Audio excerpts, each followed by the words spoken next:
திருமணமாகி வரும்போது 21 வயசு. நான் கல்யாணம் பண்ணிட்டு வந்தது வந்து ஒரு பெரிய குடும்பம். ஆனா கல்யாணம் ஆகி 14 வருஷம் நான் பாடல. நீ 4 வயசுல பாடினாலும் கல்யாணம் பண்ணி நிப்பாட்டீங்களா? கல்யாணம் பண்ணும்போது 4.5 வயசுல இருந்து பாட்டு கத்துக்கிட்டாளு, கல்யாணம் 6 வரைக்கும் பாடினாலு, கல்யாணம் பண்ணி அந்த வீட்டுக்கு வந்து பொண்ணு பார்க்க வந்தப்போ 3 மணி நேரம் பாடியிருக்கோம். திருமணமாயி அந்த வீட்டுக்குள்ள நுழையும் போது எல்லாரும் பாடலாம் அப்படின்னு சொல்லி விளக்கேத்தி வச்சுட்டு பாட உட்காடுறோம். அன்னைக்கு ஒரு 2 மணி நேரம் பாடுறோம்.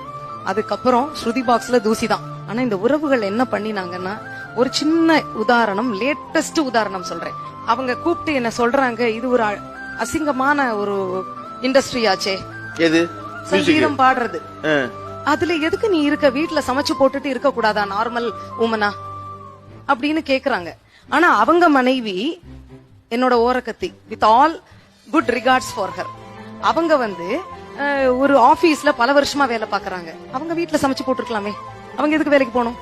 அப்போ அடுத்தவ மனைவினா அது வந்து வீட்டுல உட்காரணும். அட்வைஸ், இந்த மாதிரி ஃப்ரீ அட்வைசஸ் உறவுகள் கொடுப்பாங்க.